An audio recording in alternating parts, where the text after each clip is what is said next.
Argomento del video di oggi: Kawasaki Ninja ZX-6R 636. But you might not hit the ground.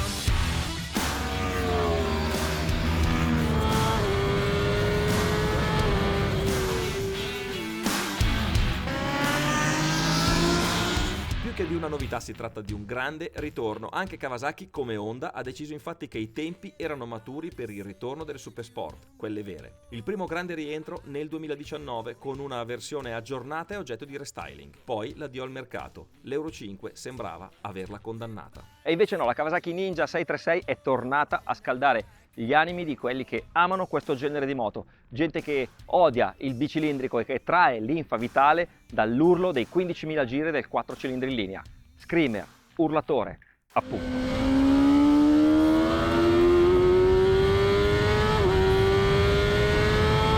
Il fatto che Kawasaki nutra una vera e propria ossessione per le Supersport 4 cilindri in linea è certificato non solo dal ritorno sul mercato della 636, ma anche dal lancio della piccola ZX4RR, una vera follia, 4 cilindri in linea, 400 cm3, moto che ho già provato e che vi metto qua sopra il link nel caso vi foste persi il video, e che corre addirittura in trofeo a lei dedicato, dal nome storico che mi fa venire un po' di pelle d'oca, Ninja Trophy. Ma veniamo alla protagonista di questo video. La base tecnica è invariata rispetto alla moto protagonista del ritorno del 2019, a partire dal 4 cilindri da 636 cm3, cilindrata speciale che Kawasaki ha lanciato nel 2002, ovvero 24 anni fa, e io ovviamente quella moto l'ho provata. Pensata già allora per dare quel pizzico di coppia in più utile su strada, ma che impediva alla Ninja di correre nella Supersport. Cosa cambia rispetto alla moto da cui deriva? Beh, sostanzialmente sono stati modificati solo elementi interni al 4 cilindri da 636 cm3, soprattutto alberi a camme rivisti, condotti d'aspirazione cambiati, collettori di nuovo tipo. Questo per rientrare nella normativa Euro 5+, che non è stata indolore perché ha perso la Ninja 636 qualche cavallino rispetto alla versione 2019, siamo a 124 cavalli adesso e 69 Nm di coppia. La cosa buona è che il picco di potenza massima però arriva 500 giri prima che in passato, a 13.000 giri invece che 13.500. Invariata la ciclistica con telaio e forcellone di alluminio, forcella Showa completamente regolabile, monoammortizzatore con leveraggio progressivo regolabile solo nel precarico e nel ritorno idraulico, e freni Nissin con pinza e pompa radiale all'anteriore, con nuovi dischi anteriori da 310 mm. Insomma, sotto le carenature riprese dalla Ninja 1000 c'è tanta qualità. Le grandi novità riguardano il pacchetto elettronico che, va detto, è tutto di serie, quindi incluso nei 12.790 euro che vi vengono richiesti per portarvi una 636 nel vostro garage. Suite elettronica di buon livello, manca il ride by wire multimappa perché c'è l'acceleratore ancora a cavo, ma ci sono le mappature motore, il controllo di trazione KTRC regolabile su diversi livelli o disinseribile, e il quick shifter che però lavora solo in salita. E ora andiamo a provarla.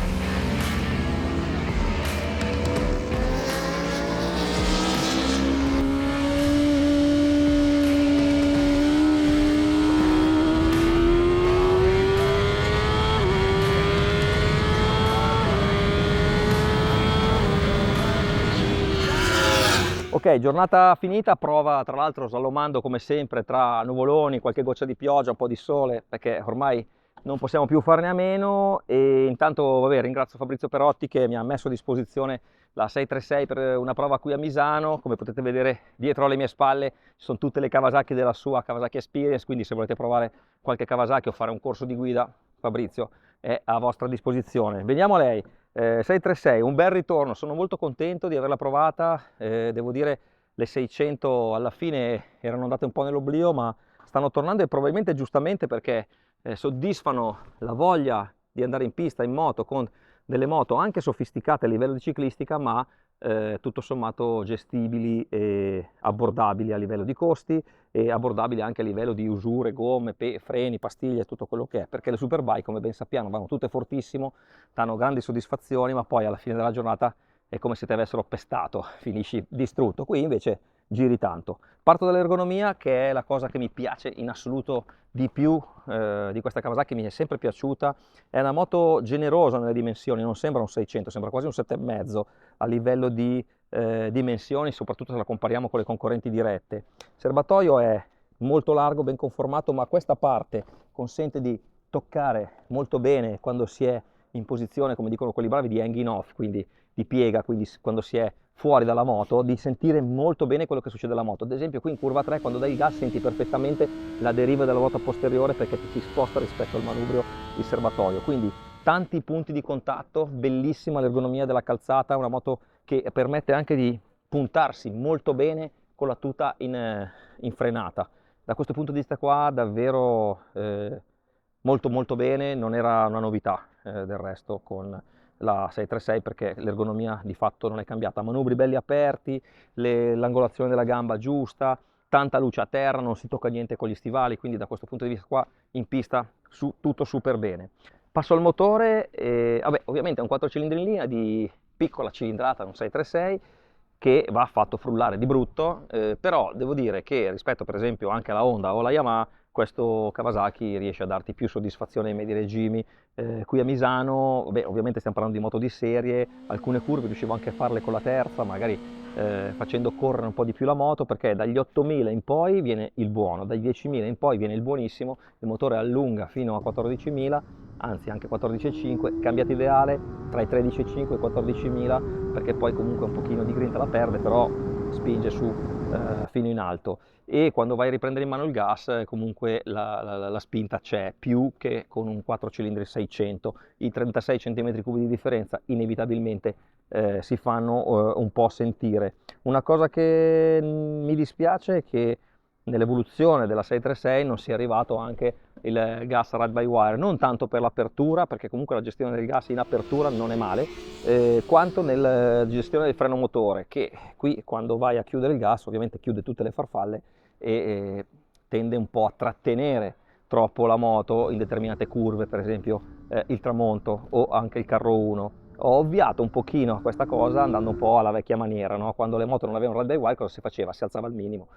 Ho alzato il minimo, qui si può fare velocemente, c'è una rotellina e ovviamente portando il minimo banalmente a 2000 giri dai 1500 la moto tende a scorrere un po' di più e quindi meglio, perché comunque riesci a farla viaggiare di più. Per cui il motore, devo dire, non è molto diverso da quello che ci si aspetta da un 4 cilindri in linea di questa cilindrata, però devo dire che ai medi meglio di quello che mi ricordavo.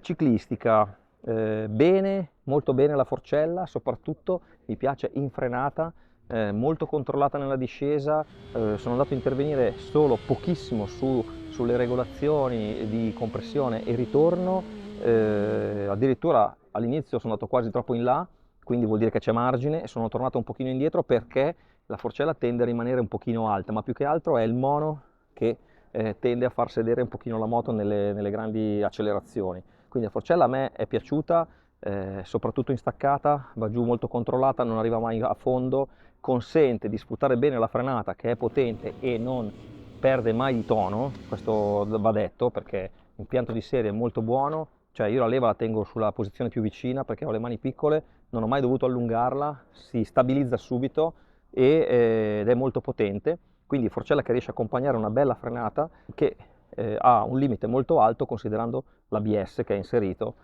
di serie, qui di modulate di ABS ne ho ricevute non tantissime, quando comincia a alzare il ritmo oltre diciamo il lecito per una moto stradale allora qualche pompatina mi arriva, ma mai in modo da disturbare la staccata. Mi spiego meglio, arrivi, cominci a fare qualche modulata ma non allunghi mai la linea, riesci sempre a portare dentro la moto, per cui da questo punto di vista qua mi sento di promuovere l'impianto frenante e anche l'ABS, che ovviamente se volete spingere oltre staccate il fusibile se dovete andare in pista e toglietelo del tutto. Bene anche il traction che su livello 1 mi è piaciuto, quindi da questo punto di vista moto che mi è piaciuta.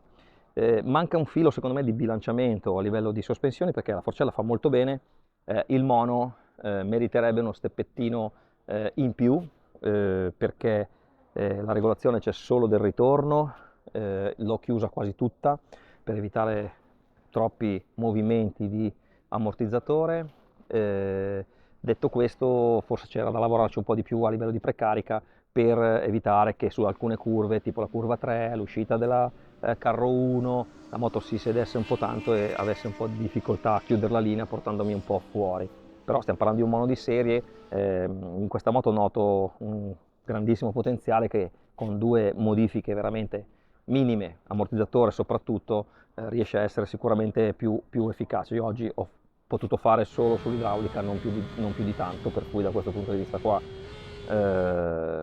c'è margine per poter migliorare. Ultima cosa, il cambio, bellissimo il quick shifter in salita, degno del nome Kawasaki, che sappiamo che Kawasaki ha dei quick shifter veramente pazzeschi. Purtroppo non c'è il downshift, non c'è il blipper, e questo ti obbliga in scalata a dare il colpetto di gas o a usare la frizione, e questo, per essere una super sport, secondo me ci poteva anche stare. Più o meno questo è tutto quello che mi sono segnato sulla 636. Aggiungo un'ultima cosa sul cambio, sì, velocissimo, molto buono.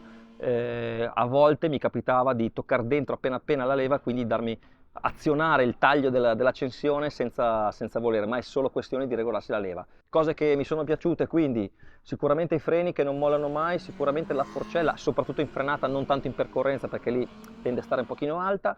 Cose che secondo me meriterebbe di avere questa moto per essere veramente al top del top del top è un ammortizzatore magari uguale a quello della ZX4R, perché quello della ZX4R è addirittura più regolabile di quello della ZX6R, che però sappiamo da Kawasaki è stata posizionata come una super sportiva stradale, che può andare in pista ovviamente, ma l'hanno un po' focalizzata sulla strada.